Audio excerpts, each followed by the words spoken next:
Bonjour à toutes et à tous, on se retrouve aujourd'hui pour le dernier tutoriel de décembre du bosquet et donc on va peindre une petite maison en pain d'épices, toute décorée. Donc là je vous ai vraiment fait le croquis le plus simple, sans les décorations qu'on va mettre par-dessus. Vous pouvez bien sûr décorer comme vous le souhaitez et rajouter avant si vous avez peur d'oublier vos formes, il n'y a pas de souci.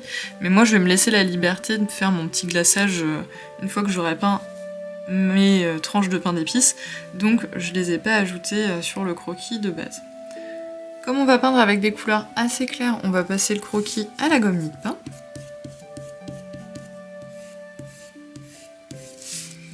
Comme toujours, on laisse les traits suffisamment visibles pour nous guider pendant la peinture, mais on enlève le maximum d'excès de crayon pour pas avoir une peinture qui soit grise quand on passera à la couleur.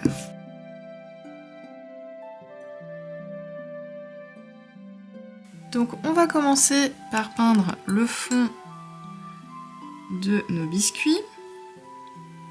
Donc pour ça vous pouvez utiliser un ocre.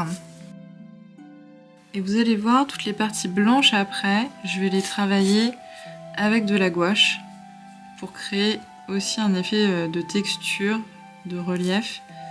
Donc même si vous débordez un petit peu sur les endroits qui sont censés être blancs, ne vous inquiétez pas, vous pourrez tout à fait les reprendre par la suite. Et on va bien travailler zone par zone pour avoir les démarcations qui se font entre chaque élément. Donc là je fais la façade avant de la maison. Je contourne ma petite porte, mon petit œil de bœuf là-haut. J'hésite pas à tourner ma feuille dans les sens qui m'arrangent le plus pour être à l'aise. Je vais commencer à accentuer un peu les ombres, donc comme mon toit dépasse, ça va être plus sombre sur toute la ligne du toit. Et je vais avoir cette façade-là un peu plus sombre que celle-ci pour créer un peu de profondeur.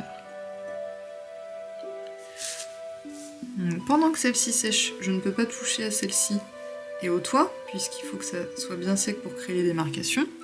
Par contre, je vais pouvoir travailler sur ma cheminée. Donc, ma cheminée, elle est en volume aussi, donc j'ai deux morceaux.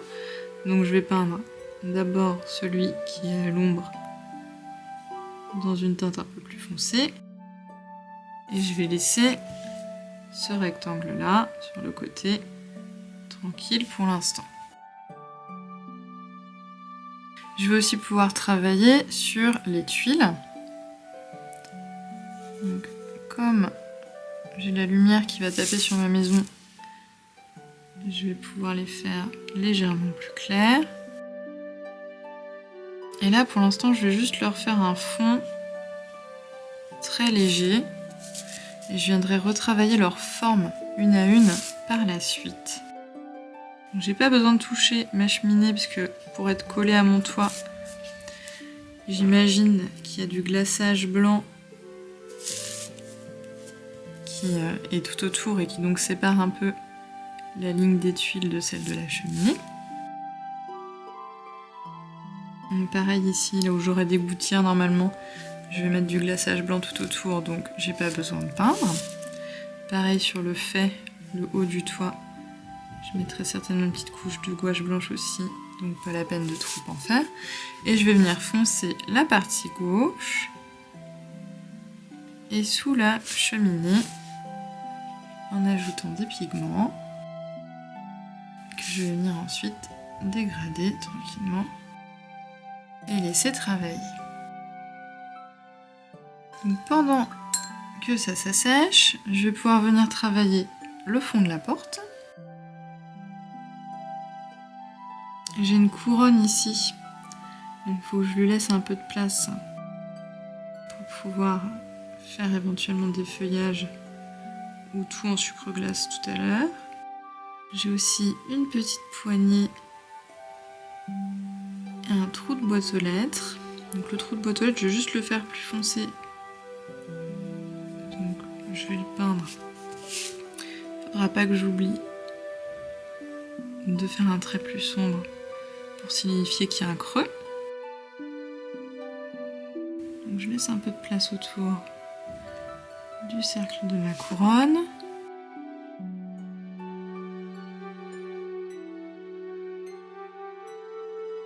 Et on va pouvoir peindre le fond qu'il y a derrière les fenêtres. Donc pour ça, je vais prendre un brin. Parce que comme la maison est fermée, on a forcément quelque chose de très sombre à l'intérieur. Donc je vais rehumidifier un brin dans lequel je vais quand même rajouter l'ocre que j'ai utilisé pour les murs de la maison en pain d'épices, puisque à l'intérieur, ces murs sont de la même couleur, donc ils sont juste beaucoup plus sombres et ils ont l'ombre de la nuit qui règne, mais ils ont quand même ce petit côté un peu sablé. Donc on va garder le sous-ton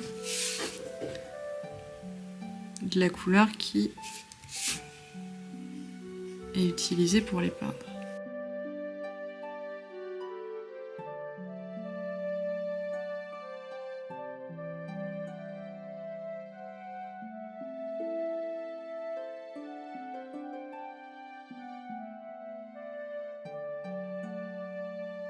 Donc la même chose pour l'œil de bœuf. Et donc là on va devoir laisser sécher puisque tout le reste se touche. Donc on laisse bien sécher ou alors on utilise un pistolet à chaleur si on en a un pour faire sécher les zones. Et on viendra faire la deuxième couche tout à l'heure. Donc là on a toutes les petites parties de notre maison en pain d'épices qui ont bien séché. Donc on va venir faire les derniers éléments, les derniers fonds des éléments de la maison. Donc on a le haut de la cheminée ici et les tours des fenêtres, le mur en fait ici. Alors je vais laisser comme pour la porte autour des fenêtres une petite marge pour la colle au glaçage. Même si ça sera à la gouache et que du coup c'est opaque, plus je laisse un petit peu le blanc du papier en dessous, moins on aura d'aspect coloré sous la gouache. Donc on se prive pas de laisser quand même des petits blancs, même s'ils sont pas très précis.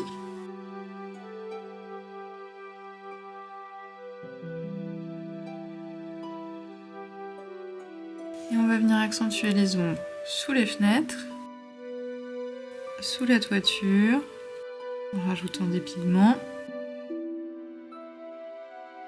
Et puis on vient ensuite remplir le reste avec un pinceau tout juste humide pour éviter les démarcations. Même chose pour notre cheminée.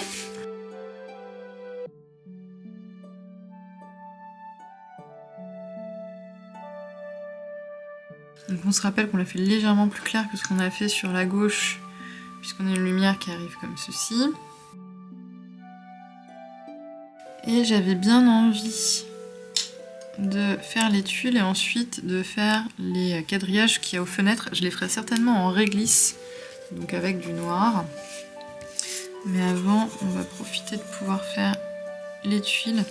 Donc l'idée, pour les faire ressortir, c'est avec un pinceau plus fin et la même couleur que le fond, légèrement plus sombre, de venir repasser sur les traits de crayon, donc le plus finement possible. Pour ça, plus vous avez un pinceau à la verticale, plus vous aurez un trait fin. Donc on prend son temps. Moi je préfère tracer mes arcs de cercle de la gauche vers la droite, mais vous voyez comment vous êtes le plus à l'aise.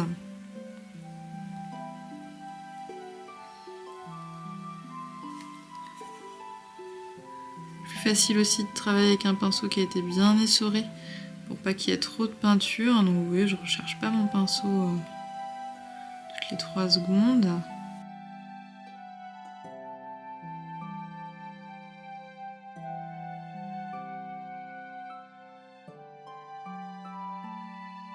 Donc c'est un petit peu long à faire, mais ça fera son petit effet Une fois terminé, donc ça vaut le coup de prendre son temps et d'y aller tranquillement.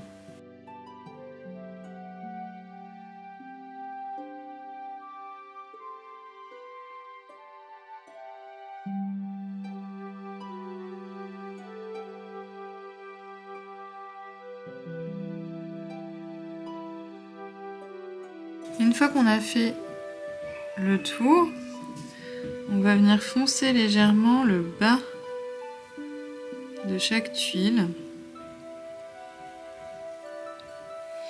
Rincer son pinceau et diluer vers le haut pour ombrer un petit peu notre toit. Donc, on met un peu de peinture en bas sur la partie arrondie de plusieurs tuiles. On rince son pinceau et on vient dégrader la couleur vers le haut.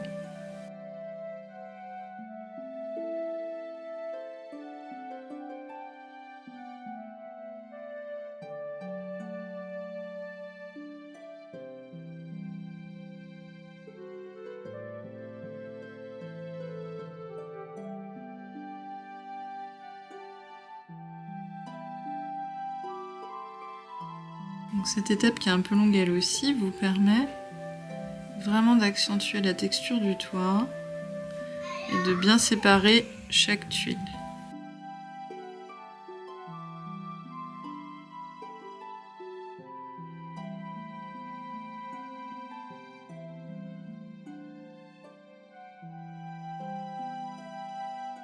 Donc ensuite on va s'occuper des petits éléments en réglisse.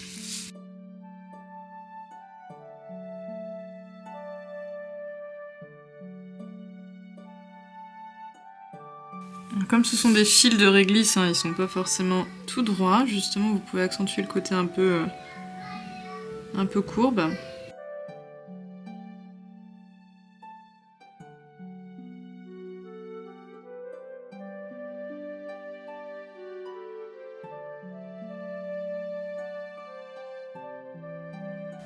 On va faire la petite couronne façon sucre d'orge sur la porte.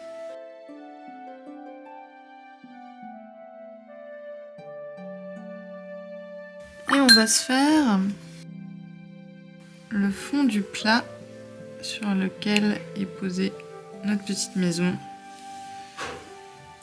en plein d'épices. Donc pour ça, on fait des arcs de cercle.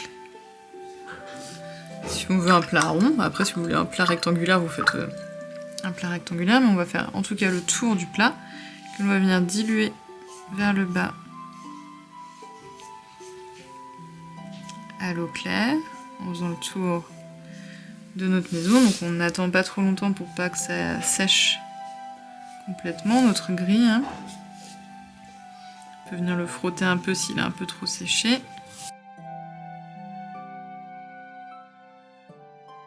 On va venir ensuite mouiller tout le plat. Et on va griser la partie sous la maison pour créer une ombre.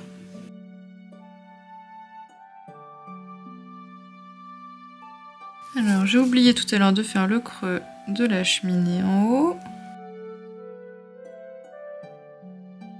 Et donc on va à nouveau bien laisser sécher pour pouvoir ensuite travailler tout ce qui va être blanc à la gouache. Donc là tout est sec, on va pouvoir travailler sur le fond en haut de notre maison en pain d'épices, hein, au-dessus du plat, avant de faire le travail avec la gouache blanche, parce que comme on va rajouter de la gouache aussi dans cette zone là, si on fait le fond après on risque de salir notre gouache avec la couleur du fond, donc c'est mieux de le faire avant. Donc pour ça, on met sa petite maison à l'envers pour être plus à l'aise. Si c'est pas le premier tuto du bosquet que vous suivez, vous commencez à savoir que j'aime bien travailler mes fonds dans l'humide pour avoir une texture plus douce. Donc on va humidifier sa feuille. Toute la zone qu'on va vouloir peindre.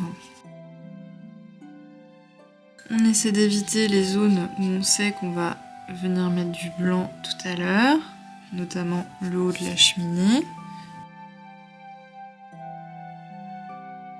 Donc, comme toujours, faut que ça brille, mais faut pas que ça soit non plus d'énormes surfaces d'eau en termes de hauteur, d'épaisseur. On frôle bien l'illustration pour éviter qu'il y ait un halo blanc autour, d'accord? Donc là, on vérifie que tous les bords, si on veut que le fond est jusqu'au bord, soient bien humides aussi. Et on va choisir une couleur qui va permettre de faire ressortir l'illustration sans l'écraser. Donc, moi, ce que je vous conseille, c'est souvent d'utiliser une couleur qui est présente dans votre illustration, mais pas en majorité. Donc là, typiquement, on va éviter le ocre parce que sinon, ça va se fondre. La maison, en fait, va se fondre dans le fond et elle ne ressortira pas. On va éviter les gris aussi, puisqu'on a notre plat qui est déjà gris en bas, et sinon, c'est le fond du haut et le fond du bas avec le plat qui vont se fondre entre eux. Donc, je pense que cette fois-ci, moi, je vais partir sur un rouge très léger, puisque ça fera un rappel sur la petite couronne en bonbon qui se trouve sur la porte de notre petite maison en pain d'épices. Ça apportera aussi un côté un peu plus chaleureux puisqu'on va avoir une couleur un peu plus vive sans pour autant écraser la maison, ça va au contraire la faire ressortir. Donc je vais utiliser le même rouge que celui que j'avais pris pour le bonbon. Et je vais juste veiller, vous voyez là il est trop vif, à bien le diluer sur toute la surface, donc il va être presque rose du coup. Je rince régulièrement mon pinceau pour avoir le moins de pigments possible qui reste dessus. Et vous voyez, pour l'instant, j'ai toujours pas rechargé. Je suis vraiment avec le même petit éclat rouge que j'ai mis au début, que j'étire en fait tout le long de mon fond.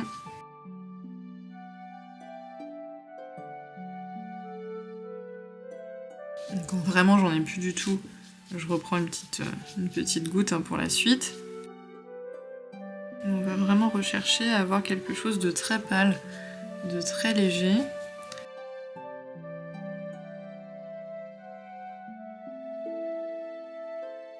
Et donc là on va à nouveau bien laisser sécher pour pouvoir travailler ensuite la gouache. Je vais juste faire comme un petit clou pour accrocher ma couronne. Comme si elle tenait vraiment au volume. Avec un petit bout de réglisse par exemple. Et je vais refaire mon petit trait ocre ici plus foncé pour l'ouverture de boîte aux lettres. Je vais faire d'abord un petit fond léger et je viendrai faire un trait très fin, beaucoup plus sombre tout à l'heure si ça me paraît trop pâle. Donc on laisse la petite maison tranquille comme ça et on viendra lui faire toute sa gouache blanche après. Donc là, tout est bien sec, donc on va pouvoir travailler à la gouache blanche. Donc moi j'utilise des vieux pinceaux aquarelle dont le bout n'est plus assez fin pour travailler à l'aquarelle avec, et ma petite gouache blanche toujours de chez Le Franc-Bourgeois. Donc j'en fais ressortir un petit peu, et puis on va travailler avec ce pinceau là, le moins fin des deux. Donc l'idée, c'est vraiment d'avoir la texture d'une sorte de crème au beurre chantilly qui permette d'accrocher les différents éléments les uns aux autres. Donc on va vraiment travailler en laissant des couches de gouache pour avoir de la texture. On déborde allègrement sur le fond, sur le pain d'épices. On se fait bien plaisir sur ça, il n'y a pas de souci. L'idée c'est que justement il y a cet aspect crème. Et donc pour ça on a besoin et de laisser de la texture, du volume, et d'avoir des endroits où ça déborde.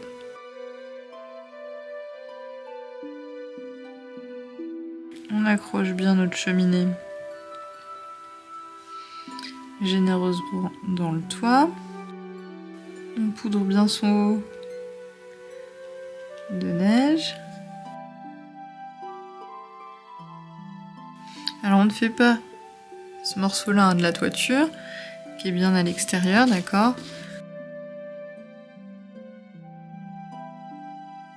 Même chose pour les tours de fenêtre et de la porte.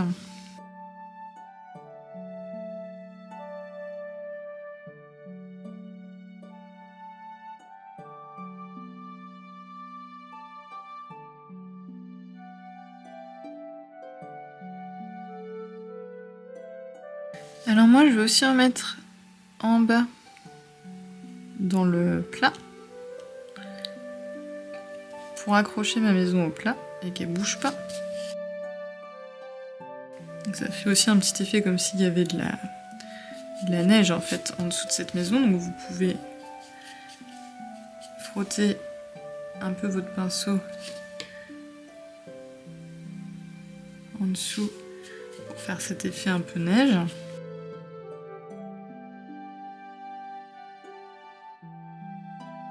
Une fois que vous avez fait ça, après, c'est vraiment de la décoration. C'est-à-dire que vous pouvez avoir envie de faire des décorations sur les murs en pain d'épices. Donc, en plus, vous pouvez aussi avoir envie de faire un effet un peu sucre glace qui serait tombé sur le toit. Donc pour ça, si vous débutez et que vous n'avez pas du tout l'habitude d'utiliser de la gouache par exemple, je vais vous déconseiller de le faire au pinceau à la gouache et plutôt de prendre un stylo gel blanc ou un Posca très fin blanc pour pouvoir être à l'aise. Je vais aller décorer cette petite maison.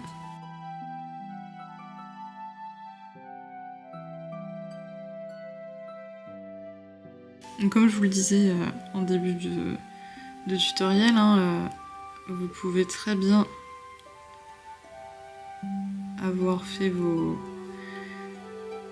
petites décorations au crayon sur votre croquis ou les faire un peu au feeling comme moi. Donc ça c'est vous qui voyez.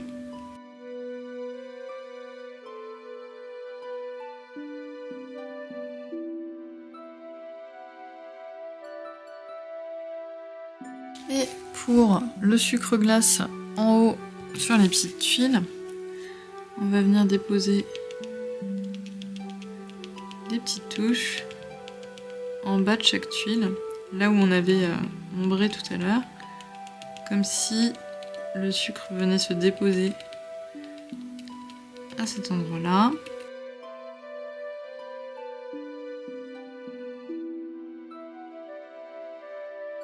Donc on tire bien sa feuille pour éviter qu'elle bouge dans tous les sens et rendre le travail moins précis.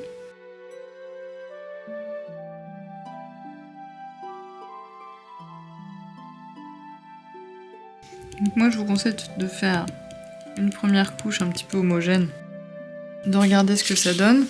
Si l'effet vous convient, vous suffit, vous laissez comme ça.